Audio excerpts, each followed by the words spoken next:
All right, good afternoon, everyone, for most of the country, and good morning for any colleagues in Western Australia.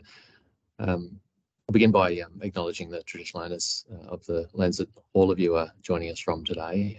I'm very grateful to be joining today from Katherine in Northern Territory, and to acknowledge the Jawoyn, the Daggerman and the Waddaman people of this land, and pay respects to their elders, past and present.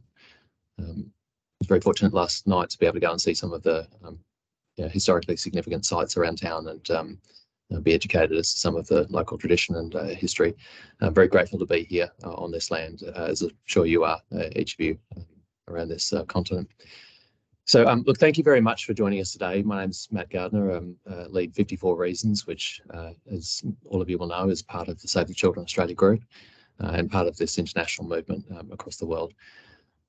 Really grateful for you to join us today on this really important topic, making rights real, and particularly around, or specifically focused on youth justice and what reimagining that might look like if we were to take a rights-based approach.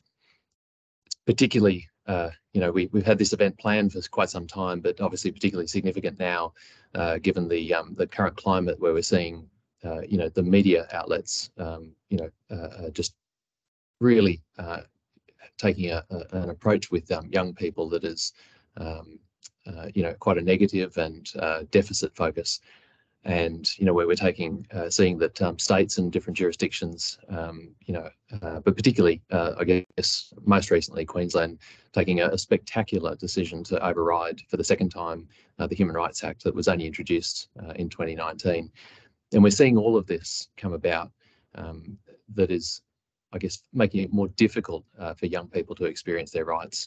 And so today we want to explore what that's about, what we can do to assist, and particularly understand what a rights-respecting approach might look like. So just very briefly, and I will invite people to acknowledge the land that they're on in the chat.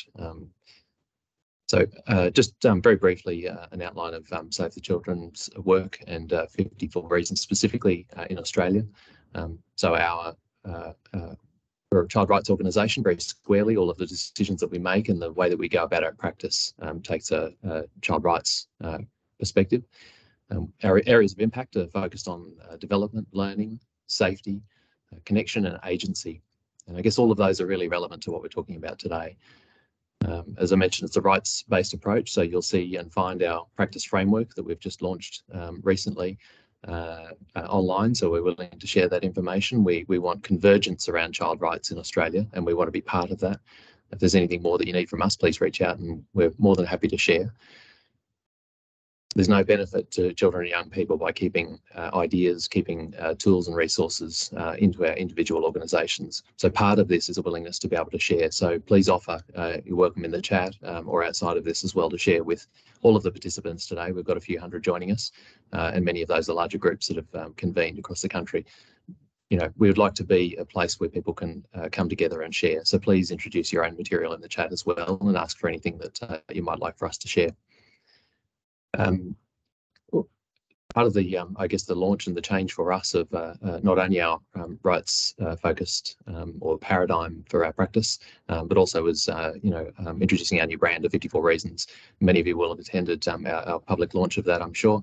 But just for any that didn't, make it clear, the 54 references there, the articles in the Convention of the Rights of the Child. And that helps, I guess, for us to introduce ourselves, to be really clear what it is that we're about, and to help sort of remind ourselves what we're here for every day. We work with about 20,000 children across Australia in every state and territory each year, and our people are quite spread out right across the country. And we also have some young advisors that help us focus on what it is that we do and make sure that we are properly respecting and living the right of children and young people to have voice and agency, and particularly to have their opinions heard on matters that impact them, decisions that we make. And for anyone here that's part of service delivery in our sector, you and your organisations are making decisions that affect children and young people every single day, and so they have a right to be heard and listened to about the decisions that impact them. So look, I guess just framing for today, and we'll get to this through the agenda, but what everyone wants here, what everybody wants, and is completely aligned with a rights-respecting approach, is for crime to reduce. So, when we're out there and we put to you at the end of this what the ask is, for people participating today, part of that is aligned to reducing crime, and we'll only do that if we address the underlying, drivers, why children and young people, are pushed in this area, and whether they're systemic or cultural or, I guess the poverty and disadvantage that people are born into. And when I say culture, I mean like our society and what is expected of children and young people, and how they're treated, and then how any person would respond. We want to get behind that and I guess shift the narrative that's being built up and perpetuated, as I mentioned, particularly in the media at this point. So look, I will now just introduce our colleagues or the agenda today. So colleague Howard Chu is going to join us shortly for what is a rights-respecting approach to youth justice, and I'll speak to a report that we've just released not too long ago. Again, it's more relevant today than only when we released it just a few weeks ago. And following that, Kylie Williams will join us to talk about what making rights real in practice looks like. So it's one thing to talk about it, it's one thing to write reports, but now what in practice does that look like? And then following that, and most importantly, we're very grateful to be joined by Anne Hollonds, so the Australian Human Rights Commissioner for Children and Young People. We'll invite Anne to give some reflections on the content that's been shared to that point. And then I'm very fortunate to be able to sit down and just have an informal conversation with our Human Rights Commissioner about this matter and what's affecting children and young people, and how we might reimagine a youth justice system where rights are upheld. So please, make sure that you're here for the main event. And if you do have questions, please put it in the chat. We'll try and our team will respond to that as we go. And I'll introduce some of those as they're sort of grouped together in themes when I'm in conversation with Anne a little bit later on. So thank you, everybody. Please, as I said, share your conversation in the chat, and I'll join you shortly. So I'll welcome Howard now. Thank you. Thank you, Matt, and hi everyone. My name is Howard Chu, and I'm the Australian Policy and Advocacy Lead for 54 Reasons and for Save the Children. I'm joining today from the lands of the Wurundjeri people of the Kulin Nation, where I live and work most of the time. Really grateful for their continued custodianship of these lands where I am. Also would like to pay my respects to elders, past and present, and also to acknowledge all of the Aboriginal and Torres Strait Islander people who are in this conversation and online with us today.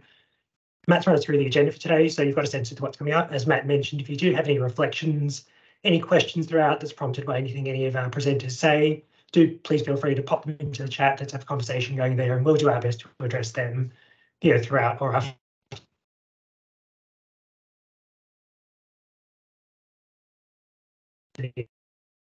the resources that I mentioned today, so you can rest assured about that. So let's crack in. So firstly, why a rights-respecting approach to youth justice? And I've got 3 starting points for thinking this, and we're going to elaborate on these 3 points throughout today's discussion. The one that I'd like to just really draw attention to up front, though, is that third point, that young people are telling us a different approach is needed. And what that's getting at is really that young people are telling us that a different approach is needed when they're directly asked themselves, which of course doesn't happen anywhere near often enough. But it's also really clear through the way that young people are experiencing contact and interaction with youth justice and through their responses to that contact. So it's worth just framing our thinking through that lens to begin with. And I think to anyone paying attention, it's really clear that we do need a fundamentally different approach to youth justice across the country, including for some of the reasons that Matt's already spoken about. And so really that's the purpose of today's conversation. So today we want to talk about a different approach to youth justice that's based on rights, not on punishment. And so that's where a rights-respecting approach to youth justice comes in. And just to frame this up a little bit for us, what I'd like to do in a second is just share some words from one of the young people who we work with through our youth justice services here at 54 Reasons.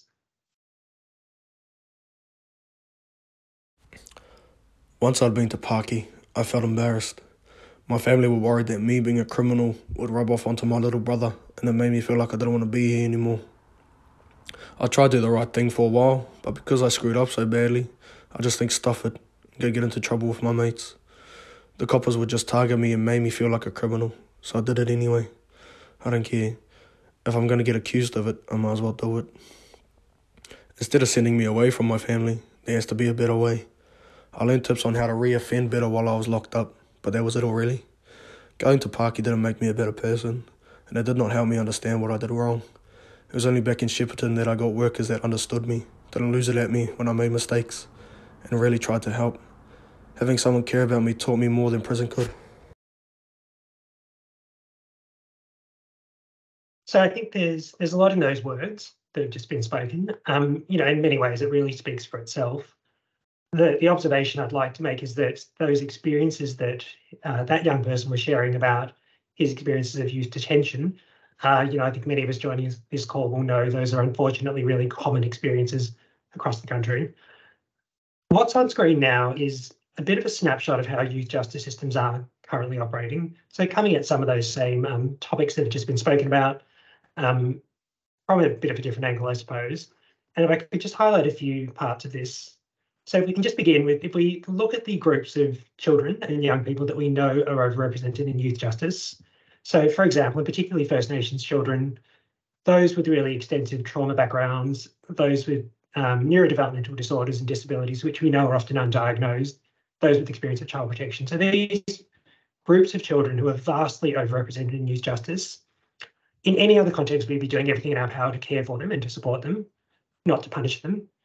You know, I think that's a really obvious point lost when people talk about youth justice, but it's important for us to bear that in mind up front. And also just to say out loud and say it really directly, ending the just unconscionable overrepresentation of First Nations children in youth justice, that's got to be an absolute priority in any meaningful youth justice reform, and absolutely through a rights respecting approach as well. So unfortunately, as we all know, these punitive approaches that emphasise criminalisation, that emphasise incarceration, they're very prevalent, really influential in youth justice systems in Australia. And that's despite the evidence being crystal clear that punitive approaches don't work. They're ineffective. In fact, they're driving increased offending and recidivism. That's throughout childhood and into adulthood. And a lot of that you'd have to say that's driven by the real conversation that takes place about young people and through the lens of youth justice. So that takes place in the media, you know, in social media and elsewhere. And ironically, that conversation, that harmful conversation, is always framed and focused around community safety. Even though, again, the evidence is really clear that a rights make communities safer by reducing offending. So in that context, it's unsurprising and sad that there are widespread breaches of rights in Australian youth justice. I'll say more about that in a moment. And what sits underneath a lot of that is that we're just not addressing root causes. So root causes like poverty, like social exclusion, particularly the continuing effects of colonisation and dispossession, and the massive systemic and institutional racism that runs through our society and through our justice systems. These sorts of root causes, that's where we've got to focus, and we're not. And also to say that these issues, they're national. So youth justice, of course, it's primarily run by states. The problem is Australia-wide, and the issues in youth justice systems are broadly consistent across states and territories, which is something that came through really strongly in the report that we released earlier this year that Matt mentioned. And so it's a national issue, and so that says that there needs to be national leadership and a national approach to actually address this, you know, the scale of the crisis that is continuing, and also really some of the very unhelpful dynamics, political dynamics and otherwise, that are playing out at state and territory level. So a national approach to shift some of these dynamics. And again, it's worth just keeping that in mind when we think about what could a transformative change actually look like. So we're saying that we need a different starting point in thinking about youth justice, or a different paradigm. What we want to say to you today is that this can be and it should be provided by a rights respecting approach. So in other words, an approach that's grounded in children's rights. Now, children's rights are enshrined in the United Nations Convention on the Rights of the Child, or the CRC, and that convention sets out fundamental standards, requirements and principles for all children. And of course, that convention is read together with other critical human rights instruments. I'm thinking especially of the UN Declaration on the Rights of Indigenous Peoples and other. And the CRC, the Convention on the Rights of the Child, defines a child as a person who's aged up to 18. And that really recognises the enormous that is still happening throughout childhood up to that age. And so in this conversation today, when we talk about children's rights or children and young people, that's who we're talking about, everyone up to the age of 18. And the CRC's relevance to youth justice could not be clearer. And just to really simplify this, that the CRC, or a rights respecting approach, is relevant to youth justice in two main ways. So firstly, international child rights standards in the CRC, they include really unambiguous and clear specific requirements that youth justice systems need to meet. And you can see there's an incomplete list of those on the screen, and there's no room for discretion or judgment about this. These are clear norms and requirements. All of those basic minimum standards of child rights there on screen are being systematically and directly violated across Australia on a daily basis in highly visible and harmful ways. And I think those will be familiar to all of us joining this call. And as Matt mentioned, you only have to look at the extraordinary actions of the Queensland Government in overriding their own Human Rights Act twice this year to enact regressive youth justice measures to see an example of that, just as one example amongst many. They're really clear standards. But child rights, the CRC and a child rights approach also give us more broadly a set of principles and actually a different way of thinking about children and young people. And in many ways, that's the real radical potential of a rights respecting approach, to give us a really different starting point. Because ultimately, this is about truly respecting and valuing children and actually seeing them as people who've got inherent rights and dignity. So putting children first. There are 4 key principles that the United Nations has said underpin the CRC as a whole. So in essence, that children should never be discriminated against for any reason, for example, based on culture or race. That whenever adults are doing anything, any action that relates to children, children's best interests always have to be primary. That children's development in the fullest sense, in a holistic sense, needs to be supported, including the services they need to meet their individual requirements. And also that children have a right to participate and to shape their own lives and to be heard and taken seriously and to have a voice. So again, like these specific standards, all 4 of those general principles are directly applicable in youth justice, and they're all clearly not being met at present. So bringing all this together, what actually does a rights respecting approach look like in youth justice? What's on screen now is an extract from a report that we released earlier this year. It's a substantial report. It's called Putting Children First, a Rights Respecting Approach to Youth Justice. And what it does is it describes a child rights approach in policy and services in the Australian context. So it translates the Convention on the Rights of the Child to the Australian setting. It then looks at the current state of youth justice systems and outcomes across Australia, including policy settings and service settings, and then therefore it compares what we should have to what we actually have and sets out a detailed roadmap for reform of our youth justice systems to bridge that gap. So I won't go into detail about what's on screen there, or much less what's in the report. The report is public. I think we can share a link to that report and a summary that we're also making available today in the chat. But the observation that I would make is that a lot of what's on screen will be very familiar. And that's as it should be, because the child rights approach really strongly aligns to what we know of child development and also to the evidence of what works. So a rights respecting approach, it would be a fundamental shift in youth justice. It would make a real difference. And the key point to make here is that actually under a rights respecting approach, outcomes will be better.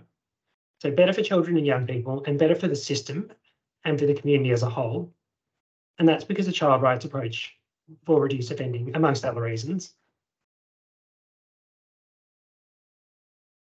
And getting even more concrete, so what changes are we actually talking about? It's important to be really clear here.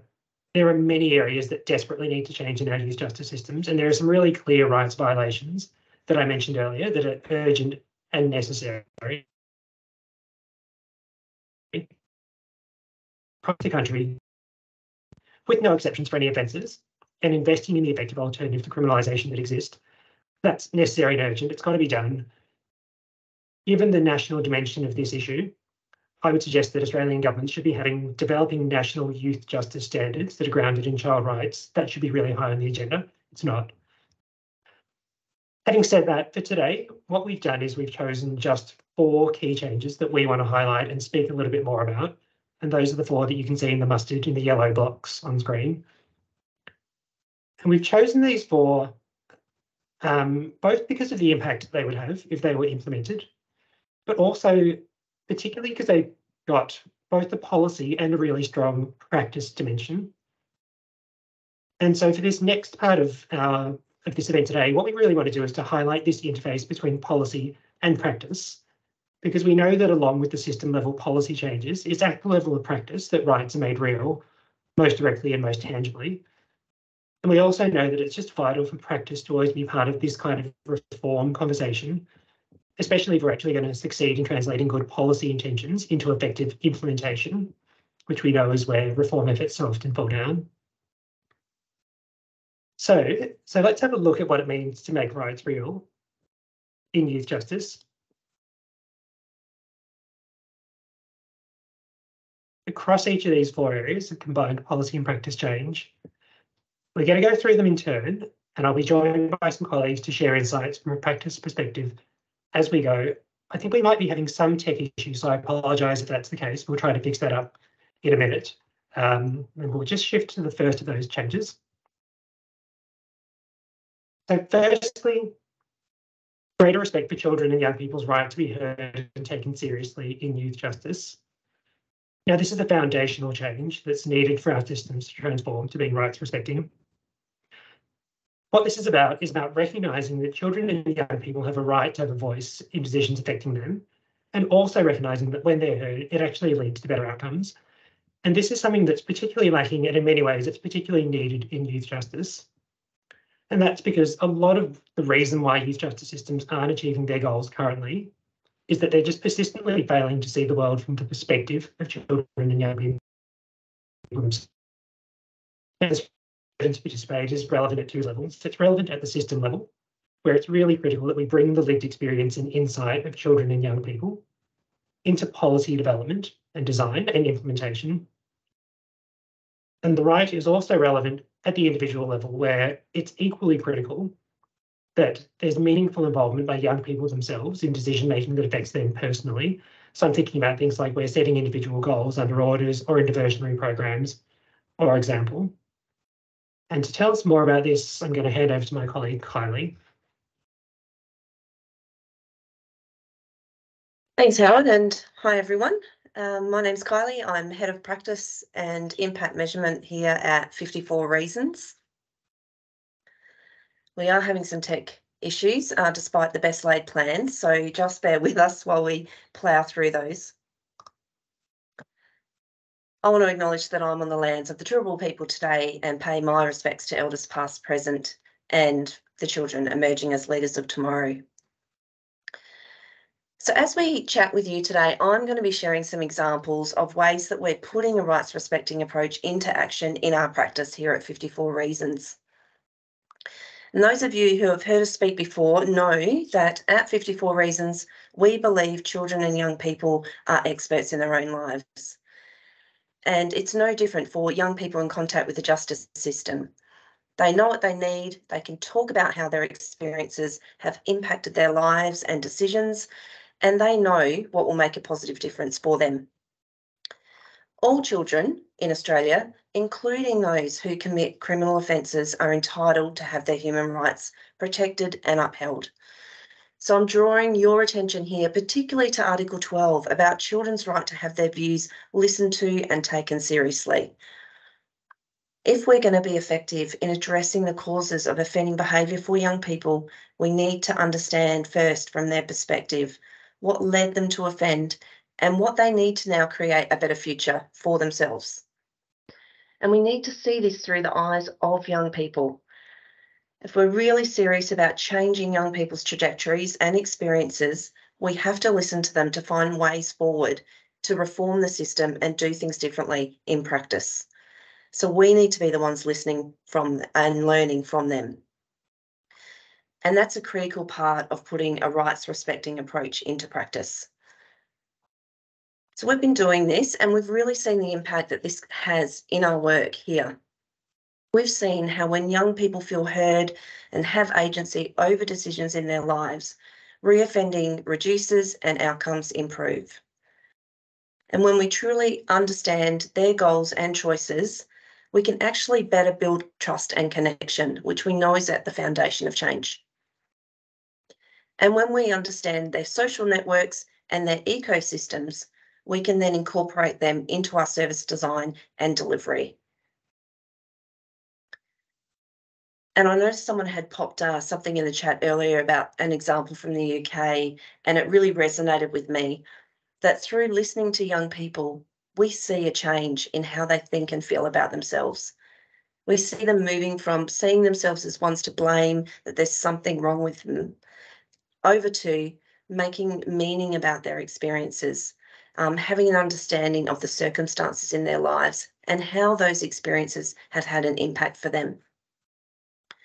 We see it remove the shame that they carry, we see increase to their self-worth and really giving them hope for the future and their ability to be, in young people's words, a better person. So really listening to young people is putting a rights respecting approach into action.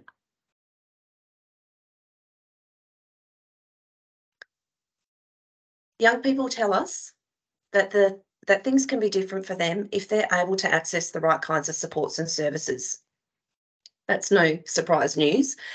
So from the perspective of young people, they're telling us that this includes 6 main things that you can see on the screen here. And they talk about the importance of positive role models. So those respectful, trusting and long-term relationships, both with their family, but also with professionals like youth, justice workers, teachers or police.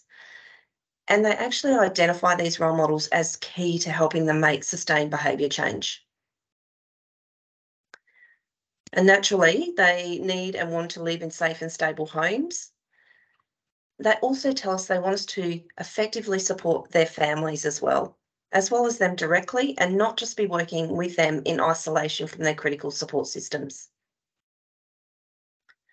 They have a desire and want to participate in education or employment. And of course, like us all, be involved in activities that are fun.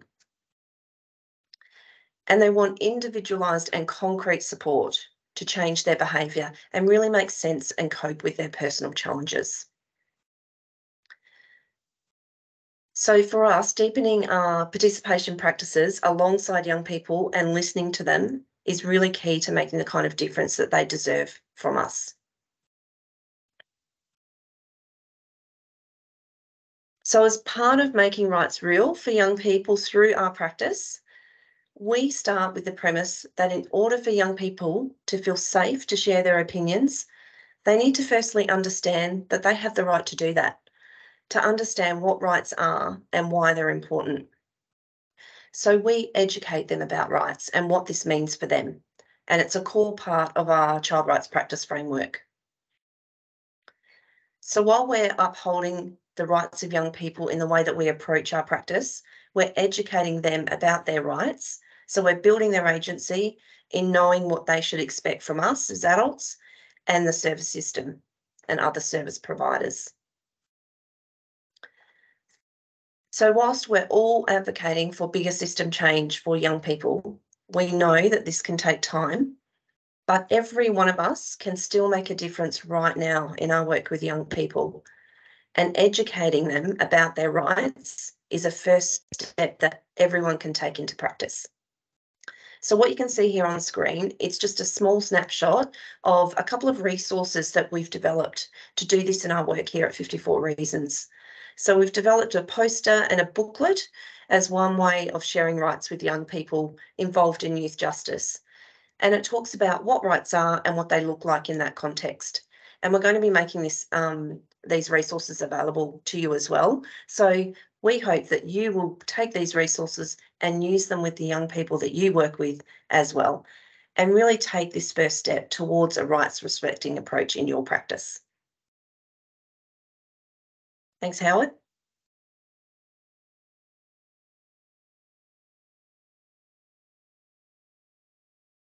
You're on mute. Thank you, Kylie, and apologies everyone for the multiple tech issues. Hopefully the sound is a bit better. We're going to move now to the second big change for a rights respecting approach to youth justice that we want to talk about: effective prevention and early intervention across systems. Now, this, of course, is a very familiar idea, that upstream investment and intervention prevents harm, and it's always better. We all know this. What a rights-based approach requires is for us to really broaden our frame and the way that we think here. So really, this shouldn't be a conversation about criminal justice or the youth justice system. What it should be is a conversation about child development and how children experience the world to uphold their rights. And a rights respecting approach requires us to truly focus, as we've mentioned a couple of times, to truly focus on the root causes of contact with youth justice. That includes ensuring that systems are operating in a coordinated way to provide the support that's needed in a way that's effective. So we're talking about education, health, mental health, housing, family support, and many more, all these systems working together. So if that's the policy objective, prevention and early intervention, then a key question for practice is what it actually looks like for services to be focused on providing the right support when it's needed. And Kylie's now going to talk a bit about what this can look like at a service level.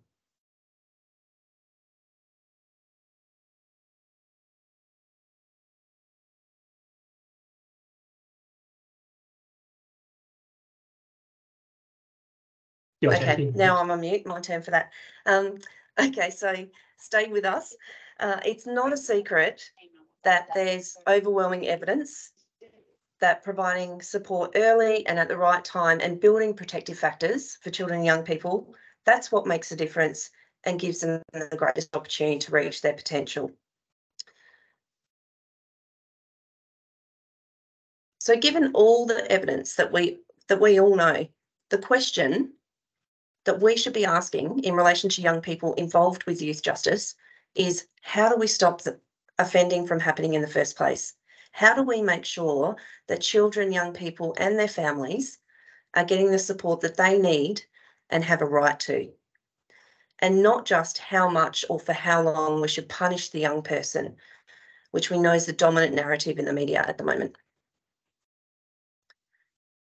Because children and young people have the right to be treated fairly, and they have the right to have their rights upheld. And we know that this isn't the case right now for many young people. So instead of blaming them for their circumstances that they've found themselves in and portraying them, as predatory, as less than human, we need to actually see young people as they actually are, as we would see them if they were our own children.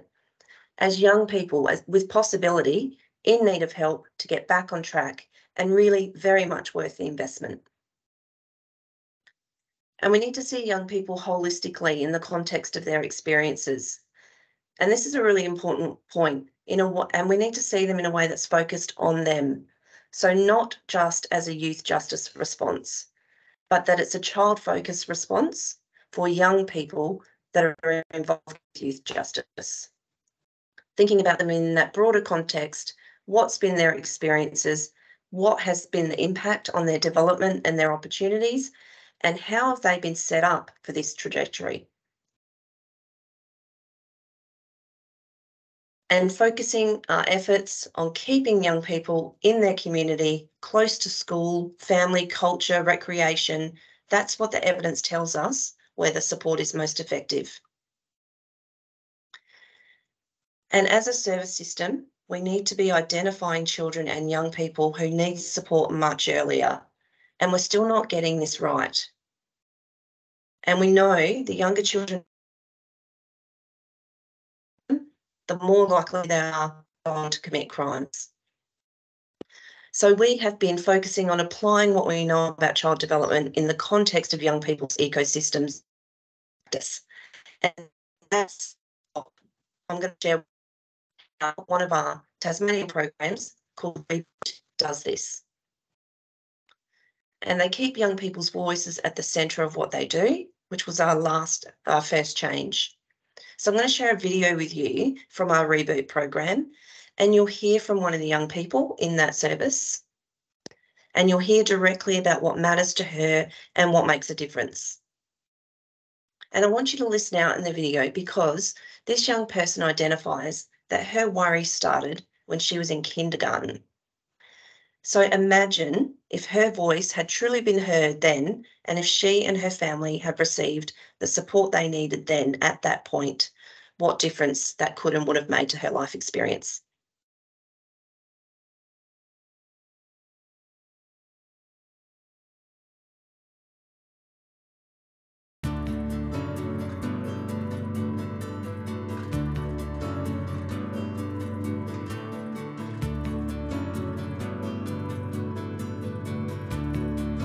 I didn't go to school. I dropped out and had a pretty bad experience with school from kindergarten onwards. I was into crime and got locked up in Ashley's, and then I got told that I can get a worker from 54 Reasons. I've been involved with Reboot for 6 months now.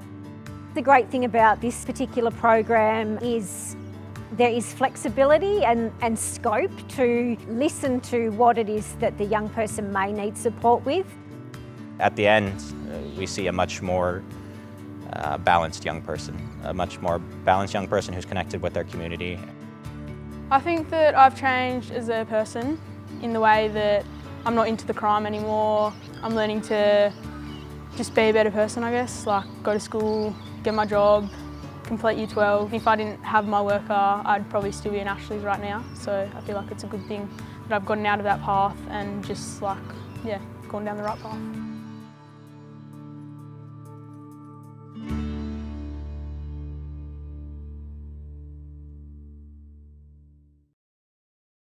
Okay, hopefully you all heard that okay. I'm going to hand over to a couple of other people from 54 Reasons.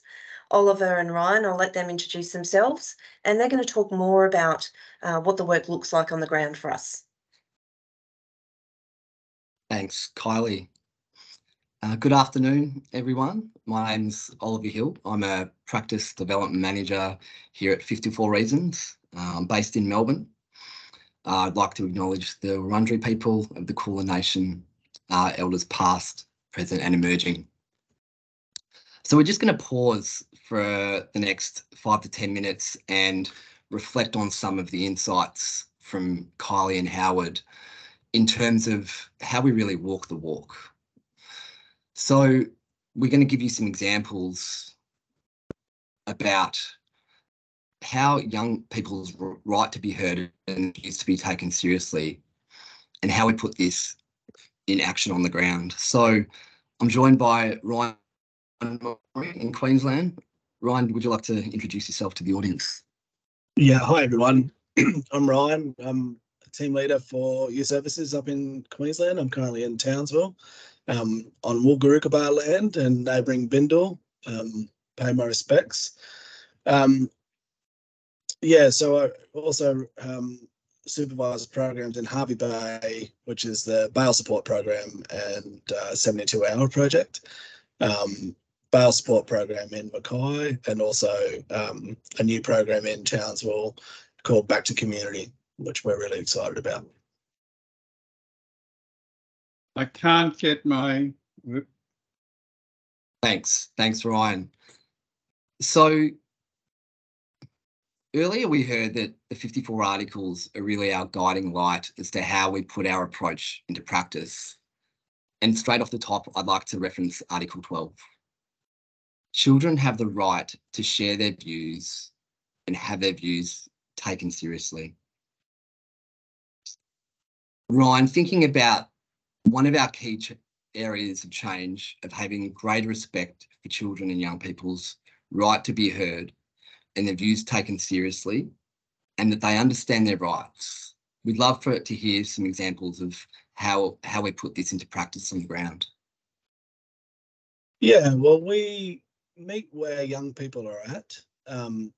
Currently in Townsville, we are going into Cleveland Youth Detention Centre and meeting with young people in there. And I suppose we go in with a view of all that's been said before, that young people may have experienced trauma. And we use a trauma-informed lens, and we come in not knowing what the young person will want to say or do, but we actively listen at every point we can and advocate on that voice in any way we can.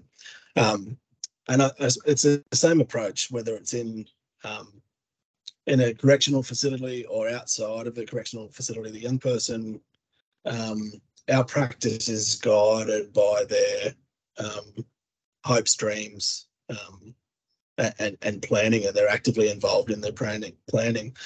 Also, while we're advocating outside of working directly with young people, it's almost we want them to be beside us, I suppose, so they have a presence in every conversation that we have, and advocating for them. So we're always going back to what is the voice, what have they voiced, and advocating for that. Yeah. Great, thanks. And yeah, really interesting to hear you mentioned trauma as well. You know, we know young people in detention have, you know, most likely experience, you know, varying levels of trauma. So the importance of the relationship is in that as well. I want to reference some early insights from Kylie. Young people say they need positive role models, support to change behaviour, and support to understand and cope with personal challenges. So I'm going to reference another article here, Article 6. Children have the right to life and supported development. So as a team leader amongst various teams, how do you support your staff to do this? Well, it's like I was talking about before around the young person having a seat at the table, if you will, around. So we have our practice frameworks and we have our supervision framework within 54 Reasons, and we also live and breathe children's rights, and so that's a really fortunate position to be in as a team leader, when you've bought into the vision of the service as well. But it's about having an agenda in that supervision that keeps the child in focus. How and like when we're talking about a young person, they have a seat at the table as well. Perhaps not in the room, but there is an imaginary seat there, if you will. So it's about that. Always keeping their voice in mind. Okay. Always keeping their voice in mind. Yeah. Yeah. So we probably just got time for one more question, Ryan, before we hand back to Howard. I'm just wondering if there's any pearls of wisdom in your experience about child's rights and how we put it into action that you could pass on to the audience today. Yeah. Look, it's about. We can't dehumanize children, and everything that Howard and Kylie were talking around is how we've allowed systems to create this, and especially media to create a dehumanized story around children. And we forget that we were all children once, and we perhaps made decisions that we would hate to be defined by. When we define children by their decisions, we're not giving them the opportunity to grow or develop how to their full potential. And you know, if we were to walk into a correctional facility and define a young person by their offences, then we're not dealing with a human, we're dealing with an offence. And parting wisdom would just be around. Remember, we were all children once. We may not have been committing crimes, but there are certain things that we did that we wouldn't be proud of. Great. Thanks so much for today, Ryan. I really appreciate hearing your sort of expertise from on the ground and how we put that into action. Thanks, Ollie. Howard and Kylie, back to you.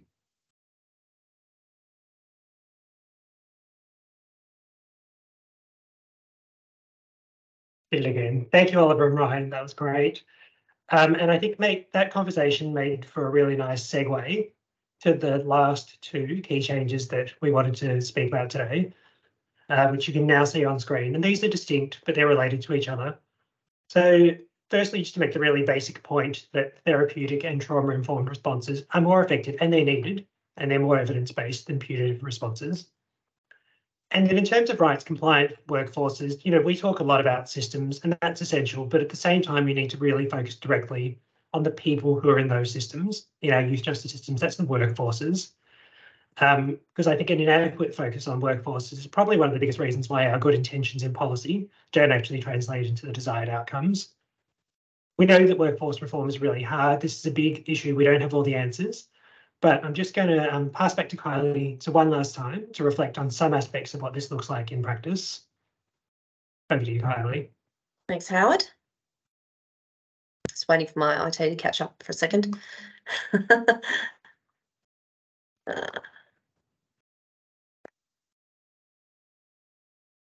Okay, so given that young people involved in the youth justice system have experienced trauma and often multiple adverse life experiences, it's critical that we apply a trauma-informed approach to our practice. And we know that this is part of good practice for these young people, but as organisations, how good are we at actually implementing that on the ground? And when we dive deeper into the meaning of this, what does it actually look and feel like for young people? And what does it mean for us as practitioners in our work? And there's some of the practice conversations that we've been leaning into. So we wanted to just share with you today 3 things that we think are really important in our work with young people to make sure that we're practicing in trauma-informed ways and applying a rights-based approach to our work.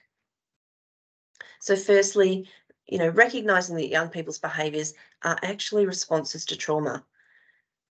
Seeing young people's behaviour as a form of communication and making sure that we're listening to that. Not blaming young people for their efforts to manage those traumatic reactions, despite the way it might be showing up through their behaviours and that not being helpful for them.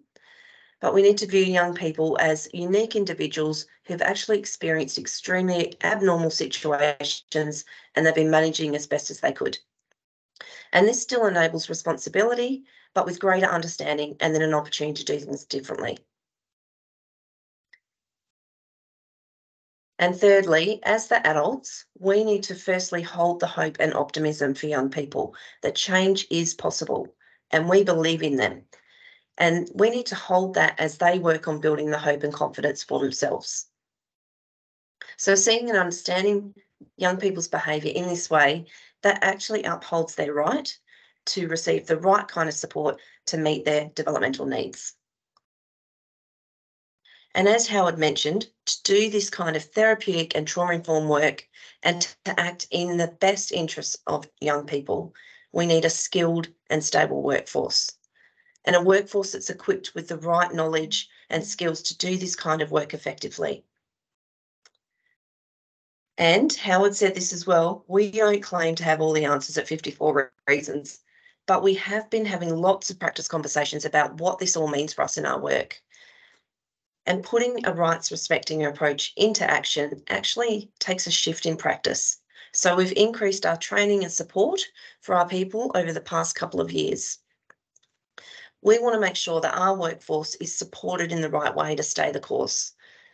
So it includes training on child rights, how to put that into practice through our child rights practice framework, and making sure our teams feel really confident in educating young people about their rights, about ways to really hear their voices and then put that into their work.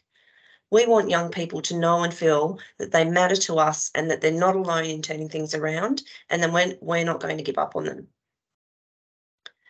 The other thing that we've been focusing on is making sure all our practitioners receive regular coaching support so that they critically reflect on their practice. Again, this sounds really simple, but it actually takes an organisational culture shift to do this really well. To be vulnerable and really critically reflect on what parts of our practice are working and what's not. So we need a workforce that can do that and be vulnerable and acknowledge that we don't always get it right and do things differently. And we're trying to model, just as we want for young people to be doing that, we're trying to model that in our own practice. This is my last slide for you. I've got one more resource to share with you today in the hope that it helps you all have discussions about implementing a rights-based approach to practice. This resource has lots of discussion questions for you to open up conversations in your teams and organisations at both the practice level and the broader organisational level. And we hope that you find it a really useful resource. And I'd love to hear how you're approaching these issues in your organisation and what you're trying. So if you're interested in sharing practice, please reach out.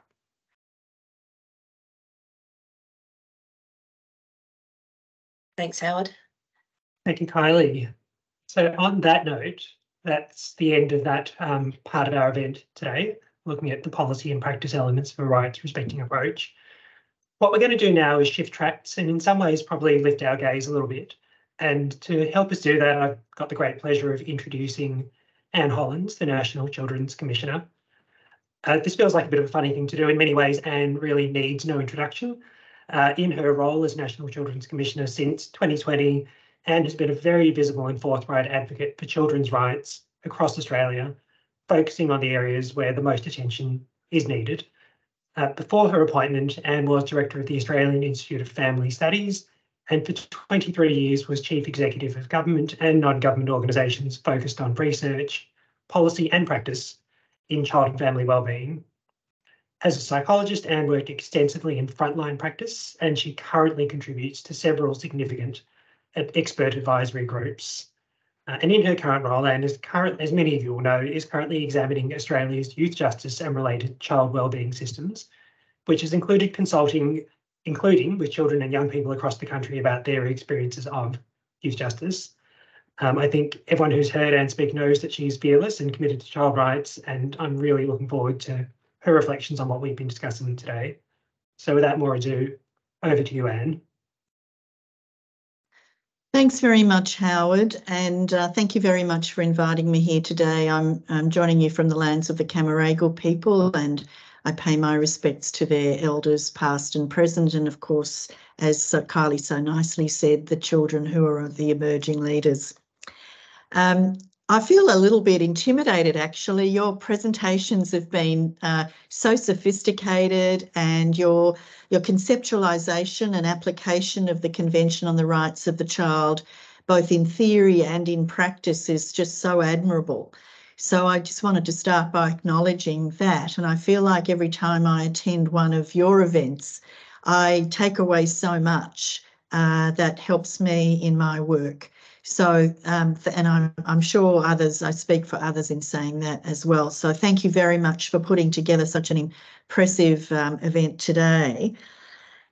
I guess what I'd begin by saying that currently, in my view, the way that we treat children and young people in the youth justice systems is, I would say, the biggest human rights challenge facing this country. Now, the other commissioners at the Human Rights Commission might take issue with that, but I think with this audience, I think I can get away with it.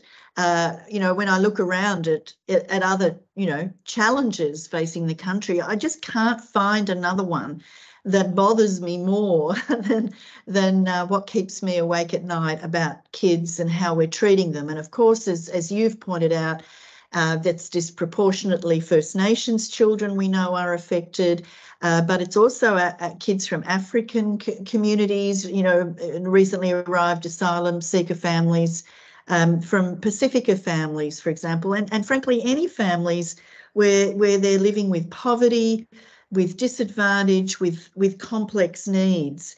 It seems that our youth justice system is kind of our only response.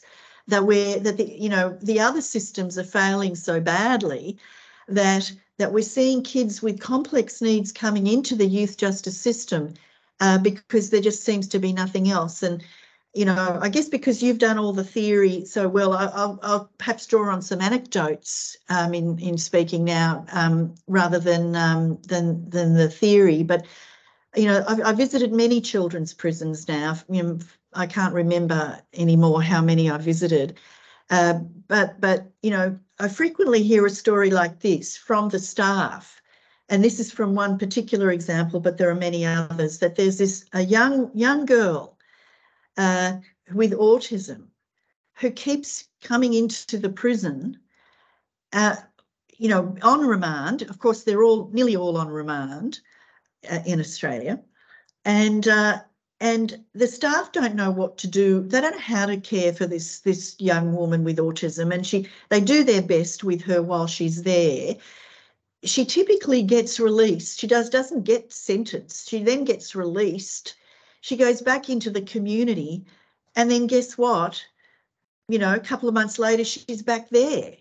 And this is the story of this sort of recycling of these children who into a system that's not equipped to meet their needs, but they're only there because the systems outside have failed them. And for me, that sort of anecdote, and that's based on a real story that I was told that I'm hoping to use as a case study in our report, really, I think, illustrates a lot of what's wrong. And it really, I guess it goes to why we've made the brief of the project not just youth justice, but youth justice and child wellbeing reform. So I know the academics will say it's way too broad. You're mad.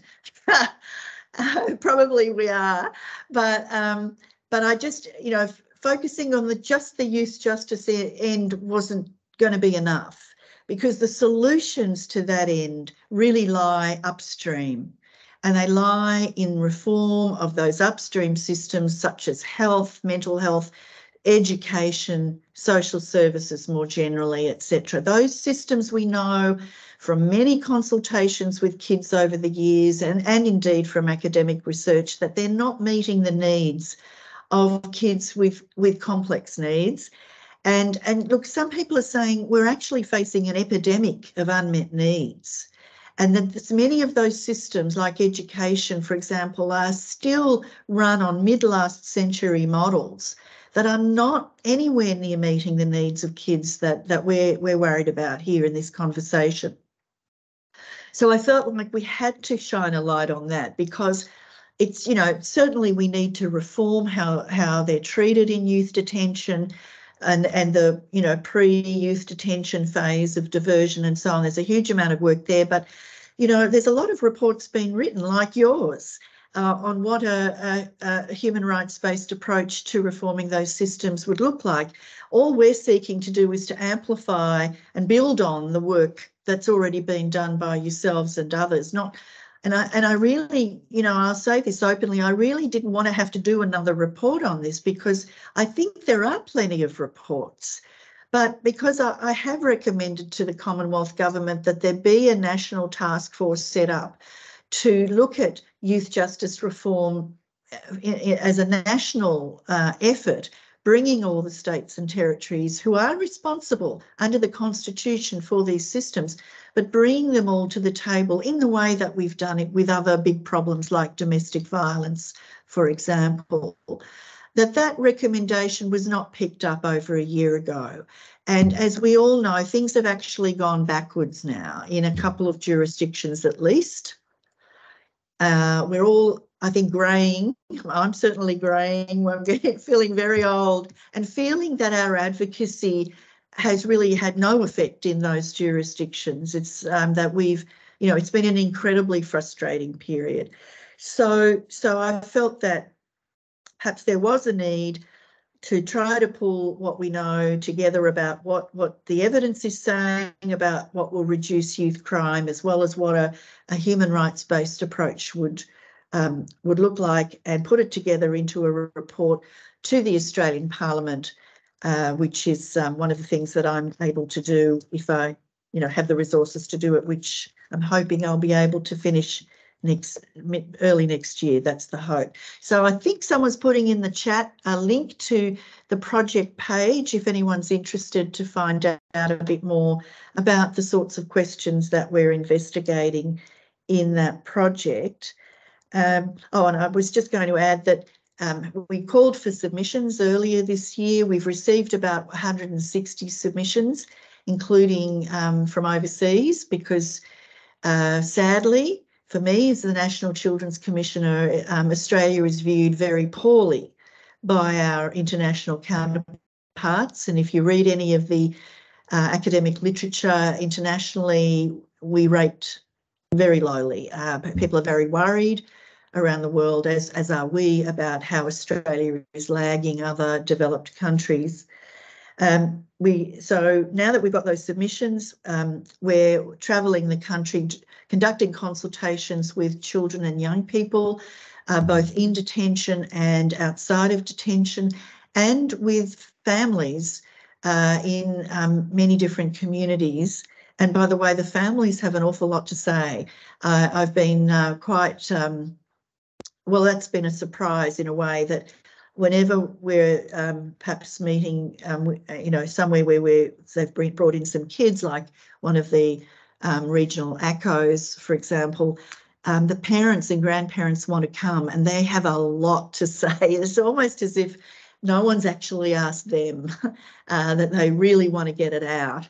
And not just about their own kids and grandkids who they're worried about now, but their own lives and what they experienced, you know, over the years, and how these systems have failed them. So that's been an incredible privilege to be able to hear directly from people themselves who have experienced such harsh treatment at the hands of the Australian jurisdictions. And we're also running consultations with professionals and roundtables and that kind of thing, trying to do a deep dive into some of these issues.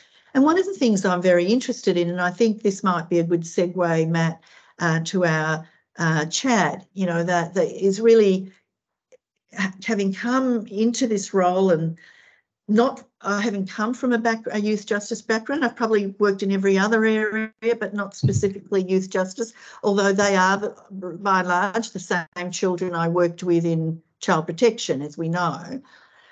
But I haven't, you know, this job was the first time I actually visited a children's prison.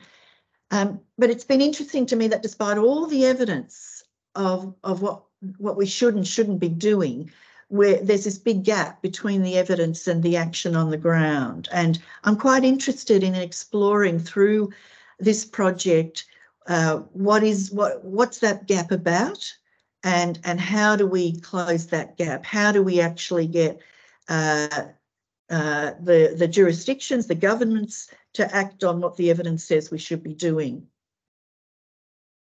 Thanks, Anne. That's just such a comprehensive sort of overview. I almost don't know where to start. But I guess just your reflection on the number of reports and doing things over that we know, you know, really we mostly know what works and what's effective in supporting children and young people and their families. I was just, you know, in preparation for today, looking, you know, through my bookshelf, and had a title of a book that I just think is so telling. The book's from 1977, and it's about a similar point in time where children's, you know, rights were being, I guess, overlooked because of some of the pressures in society at the time. And the book was called Cheaper Than Paying Bail. You know, and it really tells the story. And you know, I guess we're conscious in this conversation and the reports that we've all written, and you know, work coming out of the Australian Human Rights Commission and the various statutory roles around the country, you know, of these barriers that are there that prevent us from actually creating change. And you know, your suggestion of or recommendation of a national task force around youth justice, you know, is just such an important move for us as a country. And I thought I might just ask, you know, that idea of a national task force, how do you see, I guess, the role, or how do you see it working with the you know, the authority or jurisdictional issues, you know, belonging to states and territories, and how we put that pressure on, so we'd be the kind of backward steps that we're seeing in some jurisdictions at the moment? Well, you know, I'm working at the Commonwealth jurisdiction, as you know. So, you know, I'm hammering the relevant ministers all the time, but I always get the response I often get is, oh, you know, but it's the Federation. So it's, but the thing I hear is that it's, you know, because youth justice is a state issue, which everybody probably knows. But when they raise the Federation, it's always, there seems to be an excuse to not act, to not lean in on it, rather than go, oh, it's the Federation and we need to find a way through. We need to overcome the Federation barriers. The most vulnerable children in this country suffer the most because of those federation barriers. I'm absolutely convinced of that. I saw it writ large when I visited recently the tri-state area, which, if you don't know, it's that area in the middle of Australia where Northern Territory and WA and South Australia sort of connect. It's the desert communities. I think there's about 26 communities there, and high needs, of course, extremely remote.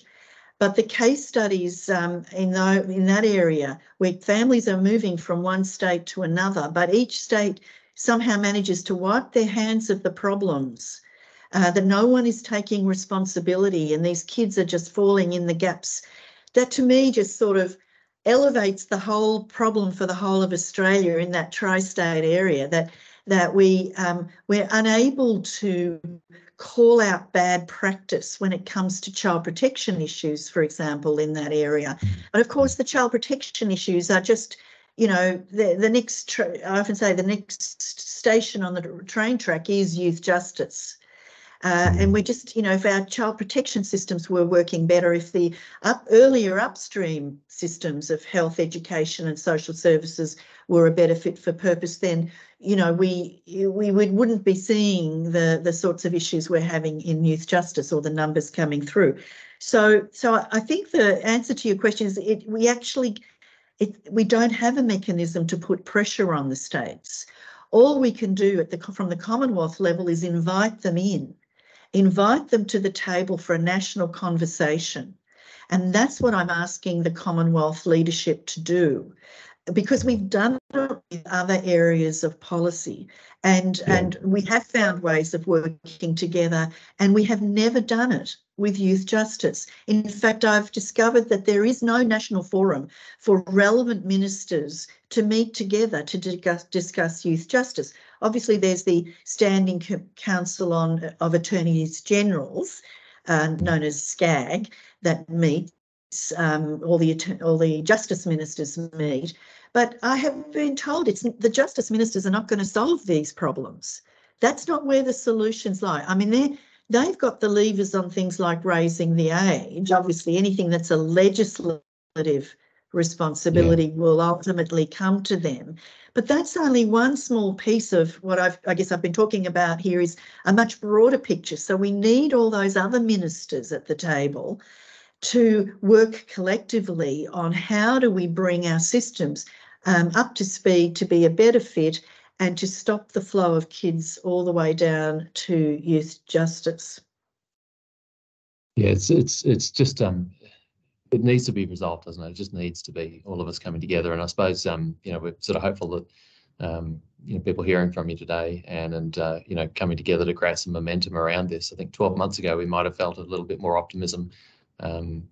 Howard gave a tiny little snapshot of your bio and background.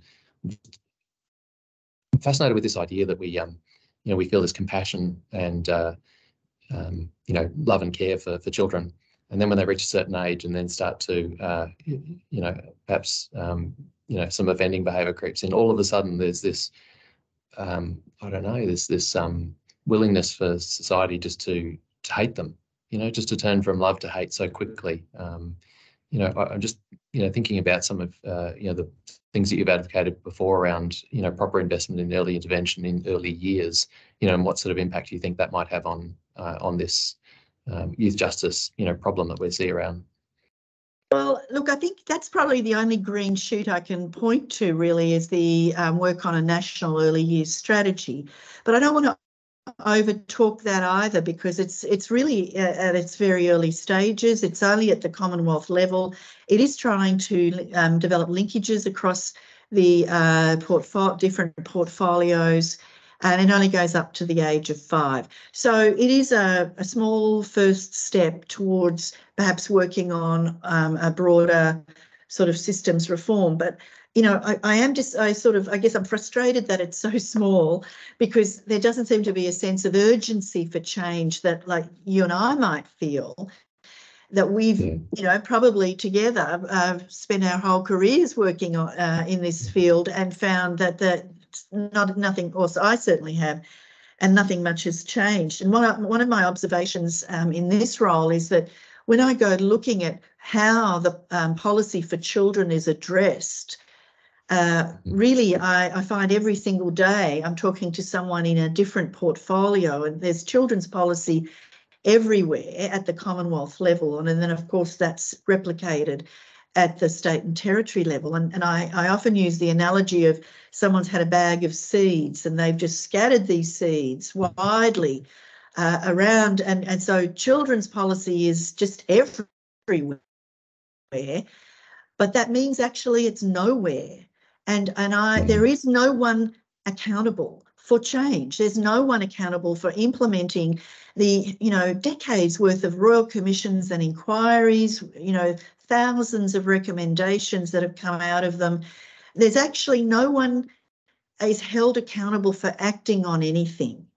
And I think that goes to what we know, that children are seen as the responsibility of their parents, not the responsibility of governments. And so governments sort of focus their policy work at the level of adults, which overlooks the unique needs of children and doesn't really properly attend to what the Convention on the Rights of the Child asks us to do. So I think we actually do have a long way to try to reinforce the Convention in the way that organisations work and how governments work, and that it is complex in Australia because responsibilities for children do cross those federation boundaries, but unfortunately we've allowed the federation to be an excuse for not acting, which is extremely disappointing. Very, very, and I know it's challenging. I mean, for people from non-government organisations, and I'm sure from government organisations that are, joining us today as well. Like, it can be really frustrating ourselves in trying to work with the same young person across jurisdictions as they're moving, and it's. So I guess the challenge for us as a sector is how do we work with the whole child, and not just consider where they are and which program they fit into at what time. Can I just throw in one thought that occurred to me when I was listening to your excellent presentations from Howard and Kylie and Oliver and Ryan, and that is that, we don't really have a language to talk about children's rights actually, at a whole of community or even government level. It's not a comfortable conversation. And yet look at what we've heard in the media in the last few weeks about Qantas, including yesterday. It's all about workers' rights. That High Court decision was all about upholding the rights of workers. Yeah. And that's something that easily rolls off the tongue, right? Yeah. The rights of workers. I saw Tony Burke there at Question Time, hammering, on the great victory through the High Court on workers' rights. In relation to Qantas, and then a week or so ago about the rights of customers who had been, the wrong thing had been done. The ACCC has said that Qantas did the wrong thing by customers and their rights. So, we have this language in other areas. I think we just have to collectively try to amplify and get people used to the language of children's rights as being alongside, right? Not something different or special or awkward. We can talk about rights, because these rights are for everybody, as we know. Yeah, it's such an important point. And I was going to ask you about where the hope is, Anne, and I'm hoping that for a future Making Rights Real session not too far away, that we might have some tips and tools around how to frame children's rights in media that we might all do, or in working with families as well, to be able to shift, because we're all very comfortable talking about our rights, aren't we? And then as soon as a young person commits a crime, then all of a sudden we just want to talk about one person's rights and not the other. And the idea that they're in tension or in opposition is a fallacy in itself, right? I mean, rights can be upheld for everybody. That was horrifying for me to observe that, particularly in Western Australia last year, as I saw more and more the former Premier getting up and basically pitting the rights of the community against the rights of children, and that's such a false dichotomy, as we know. And then, you know, again, more recently in Queensland, where, you know, really that's, it's incorrect. It's not based on evidence. And I have to say, the politicians, when they talk like that, they're lying to the public. They are. We've got to call that out.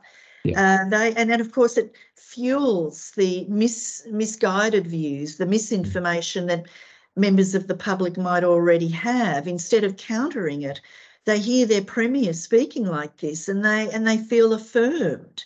So it's extremely hard for those of us who want to educate about a better way, about the fact that, yes, the system is broken, and we agree with the victims and the victims' advocates, and none of us wants to live in fear of crime. I mean, it's just a terrible, terrible situation to be in. But the solution is not to lock up more children, more and more and more children. You know, I said recently about Queensland, how many more children are we going to lock up? How many more prisons are we going to build for children before we realise it's not working, right? And so, you know, we are battling against some powerful voices here, Matt. You know, that is one of the barriers. It's not just the Courier Mail, or, you know, it's not just the you know, the right-wing press or whatever. It is politicians themselves, even Labor politicians, getting up there and saying, we have to keep the community safer, and we're going to do that by locking up more children. Which the insanity of it, knowing that that of course, you know, increases the levels of crime, you know, that young person, you know, is likely to be involved in. It occurs to me that the you know, you talked a bit about child protection as well, and the crossover, and it just occurs to me that, you know, the narrative and the sense that perhaps people not as deeply engaged in this as we all are in our sector, you know, have really bought into this idea of the deserving and the undeserving. And that, you know, that when a young person, you know, is in a system, that they're undeserving of having their rights upheld, and undeserving of any kind of compassion, undeserving of any kind of understanding of, you know, the impact of trauma or neurobiological, you know, matters, or, you know, whatever it might be that's impacting on them. And, you know, I mean, you know, you I guess as the National Commissioner, you've got the opportunity to go and listen to people and do that deep listening. You know, what have you heard, I guess, examples of where that is being challenged at a I don't know, a policy level, or, you know, you've seen good examples of where, you know, that idea, that notion of deserving and undeserving be.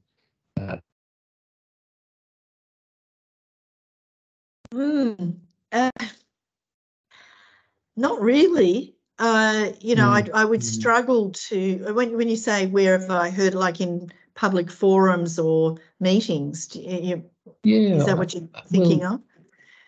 Well, I guess it's it seems like such a problem, you know, in the way that we do as a society really accept poor outcomes for some people. You know, it's almost, you know, the eye for the eye, an eye for an eye type mentality. Yeah, well, that's right. And that, you know, I certainly see it comes through on my social media feed. You know, they did the crime, they do the time.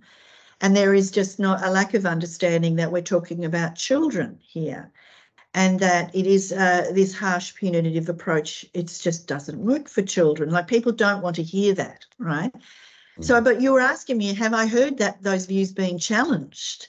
And I just don't think there is enough of that challenge. There isn't enough of that challenging. There needs to be more public challenging of that narrative, and that because it is taking a number of jurisdictions in the wrong direction.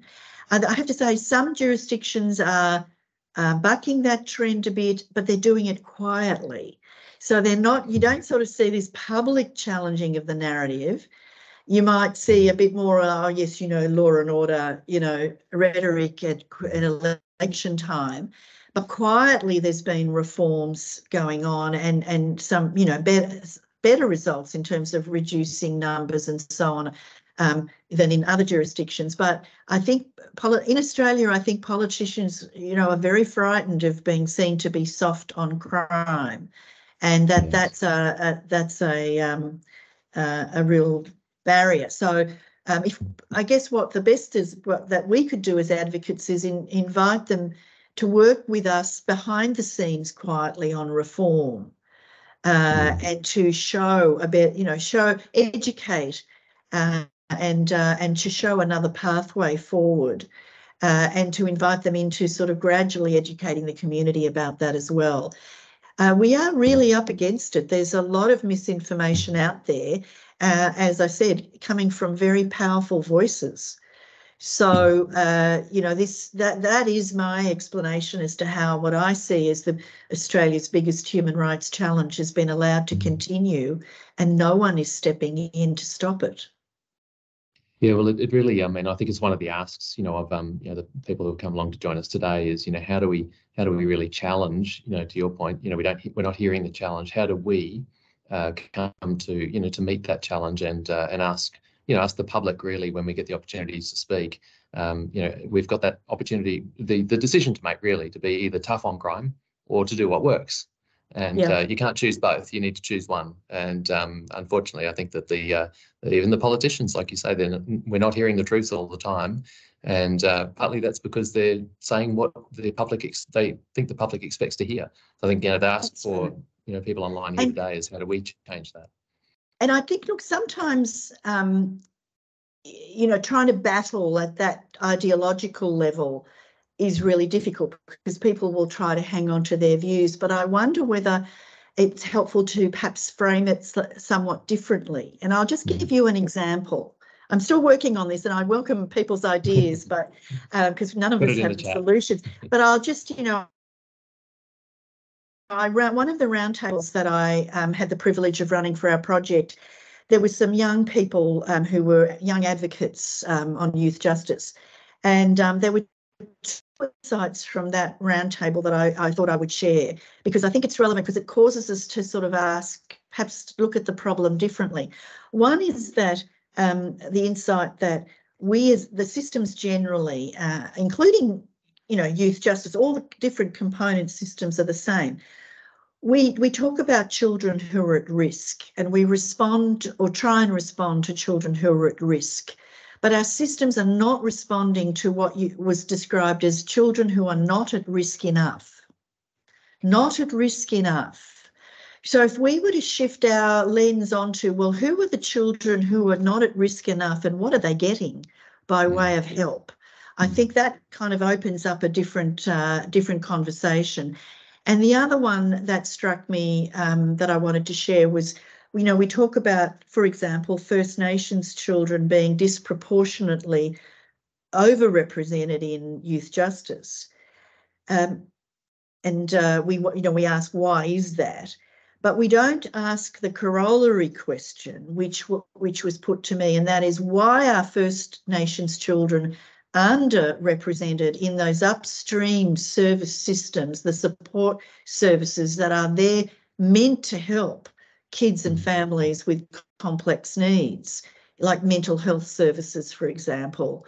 Why are they underrepresented in our schools? Why are they dropping out? Why are they disengaging from schools so early? We need to ask the other question. And I think if we just sort of keep battling the powerful voices of that level of, you're wrong, you should look at it this way, we probably will never win. But I am searching for, well, what are the other framings, the other questions that we could be posing that might help people to sort of open up to different solution pathways? So it's another great invitation, and thank you, for people to be able to, again, people working in and leading organisations in our sector to be able to engage in that advantage thinking, rather than the deficit-based model that we often do. We're really at time there, and I might just do a quick little wrap up, and I can see people starting to drop off, but it's really encouraging. We've had, I think, about 350 registrations today, and know that groups of people are coming together. So it's a really just goes to show how engaged people are in supporting the rights of young people. And were there any just closing comments or I guess calls to action that you'd like to make to people online? Oh, just that I think we need to do this together. I think the more voices speaking in a unified way about the need to achieve systems change for children across all of these systems. And we need to do it at multiple levels. And I always now ask audiences when I speak publicly to go and speak to their local member of parliament and to let them know that even though children don't vote, children matter and we need them to act. We expect our elected representatives to act. That's what we're voting them in for. That's a wonderful way to end, Anne. Thank you so much. You know, I really want to just echo that. You know, this for us as 54 Reasons is really an invitation. You know, to share and to partner, and for us to support the work that all of the other organisations that have joined us today in any way that we are able to. And I can't thank you enough, you know, for giving up your time and being able to willing to speak so candidly and openly. I think it's really refreshing, not just to have a sort of a formal presentation, but to be able to speak very, you know, in a heartfelt way.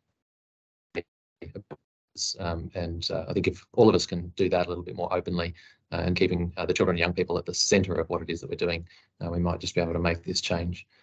I will leave it there. We've had a very rapid flick through of the slides while Anne was closing there. I think we saw all the material, and you can see our contact details there, so please do reach out if there's anything that anyone has to suggest. Anne has talked about the project that the Commission is leading as well, and that information will be in the chat. And we'll have a recording of this available down the track. So thank you again, Anne. We really appreciate your time and you know, your advocacy and fight for young people in this. Thanks very much. As well. Thanks, Matt.